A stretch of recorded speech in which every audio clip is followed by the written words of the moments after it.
नमस्कार। आज हम एक बहुत ही दिलचस्प किताब the book of dreams come true यानी सपनों की दिशा की गहराइयों में उतर रहे हैं।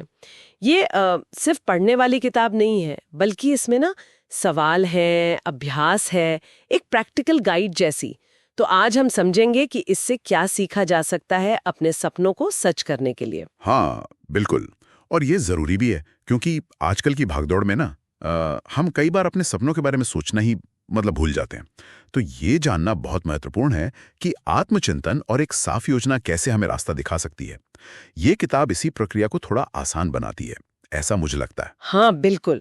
तो पहली बात जो किताब में है और मुझे काफी अच्छी लगी वो है सपनों को नाम देना, एकदम स्पष्ट रूप से। जैसे सिर्फ खुश रहना नहीं, बल्कि शायद ये कहना कि मैं एक बेस्ट सेलिंग किताब लिखना चाहती हूँ। सही। किताब कहती है कि ये स्पष्टता ही सपनों को ताकत देती है, उन्हें कोरी कल्पना से एक लक्ष्य में बदल देती है। बिल्कुल सही कहा। ये मनोवैज्ञानिक रूप से बहुत असरदार है। जब कोई विचार इतना साफ होता है ना, तो हमारा दिमाग उसे एक लक्ष्य की तरह देखने लगता है। नहीं तो अस्पष्ट इच्छाएं तो बस इच्छाएं रह जाती हैं। हाँ, हवा में। किताब में यह भी सुझाव है कि सपनों को अलग अलग श्रेणियों में बांटें, करियर, रिश्ते, सेहत, इस तरह से। अच्छा। और इसी से जुड़ा है अगला कदम, पहले खुद को समझना। मतलब सपने तो ठीक हैं, पर क्या हम खुद को जानते हैं? हमारी ताकत क्या है, हमारी कमजोरियां, कौन सी चीज हमें एकदम एनर्जी देती है? हाँ, ये बहुत जरूरी है। आत्म जागरूकता एक तरह से नींव है। अपनी सीमाओं और क्षमताओं को समझे बिना लक्ष्य बनाना थोड़ा थोड़ा जोखिम भरा हो सकता है। जैसे किताब एक सवाल पूछती है, किस स्थिति में आपको सबसे ज्यादा ऊर्जा महसूस होती है? ये जानना जरूरी है। हाँ बिल्कुल। अच्छा, अब आते हैं उस चीज पर जो अक्सर रास्ते में आती है, डर। हाँ, डर। डर तो जैसे सपनों का सबसे बड़ा दुश्मन है। किताब का नजरिया थोड़ा अलग है। वो कहती है डर से भागो मत, उसे पहचानो, उसे समझो। एक तरीका जो बताया है वो मुझे काफी अनोखा लगा। अपने सबसे बड़े डर को एक चिट्ठी में लिखो। हाँ। और फिर उसे फाड़ दो या जला दो। हाँ, ये एक तरह का अभ्यास है। इसका मकसद डर को ना अपने से बाहर की चीज की तरह देखना है, उसे अपनी पहचान का हिस्सा नहीं मानना। जब आप उसे कागज पर उतारते हैं तो आप उसे थोड़ा वस्तुनिष्ठ रूप से देख पाते हैं। अच्छा। और उसे नष्ट करने का जो एक्शन है वो प्रतीकात्मक है। डर पर काबू पाने का एक एहसास देता है, ये हिम्मत देता है आगे बढ़ने की। सही कहा। तो डर को समझने के बाद अब बात आती है विश्वास और योजना की। किताब कहती है खुद पर और सपनों पर विश्वास बहुत जरूरी है।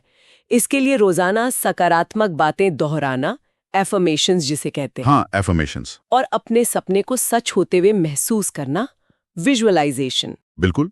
विश्वास ईंधन की तरह है, आपने सही कहा। लेकिन बिना योजना के गाड़ी आगे नहीं बढ़ती।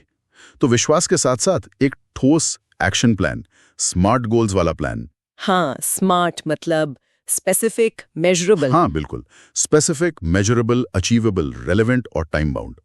यानी लक्ष्य स्पष्ट हो, मापने योग्य हो, पाया जा सके, प्रासंगिक हो और समय सीमा हो। बड़े सपने को छोटे मैनेजेबल कदमों में बांटना। किताब कहती है छोटे छोटे कदम उठाना ज्यादा जरूरी है। इससे मोमेंटम बना रहता है। एग्जैक्टली। गति बनी रहती है और लक्ष्य पहुंच में लगने लगता है। किताब का एक और पहलू है जो शायद कुछ लोगों को थोड़ा आध्यात्मिक लगे, ब्रह्मांड से जुड़ाव महसूस करना। हाँ। इसके लिए 2 तरीके बताए हैं।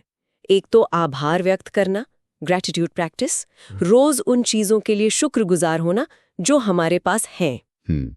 और दूसरा, शांति में बैठकर अपने सपनों की ऊर्जा महसूस करना।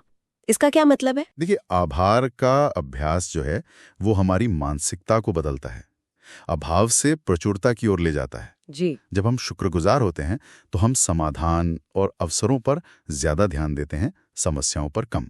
अच्छा। ये एक तरह से अपनी ऊर्जा को अपने लक्ष्यों के साथ अलाइन करना है, संरेखित करना है। जब आप अच्छा महसूस करते हैं, फोकस रखते हैं, तो समाधान खोजना आसान हो जाता है। तो कुल मिलाकर ये किताब सिर्फ सपने देखने के बारे में नहीं है। ये एक पूरा प्रोसेस है। सपनों को स्पष्ट करना, खुद को जानना, डर पर काबू पाना, विश्वास रखना, फिर योजना बनाना और आभार व्यक्त करना। हाँ, ये सब मिलकर रास्ता बनाते हैं। शायद शुरुआत एक छोटे कदम से हो सकती है, जैसे आज ही अपने किसी एक सपने को पूरी स्पष्टता से लिखना। बिल्कुल।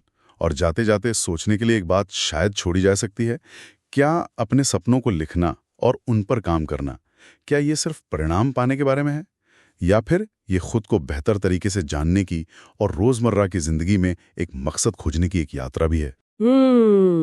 बहुत गहरा सवाल है, सोचने वाली बात है।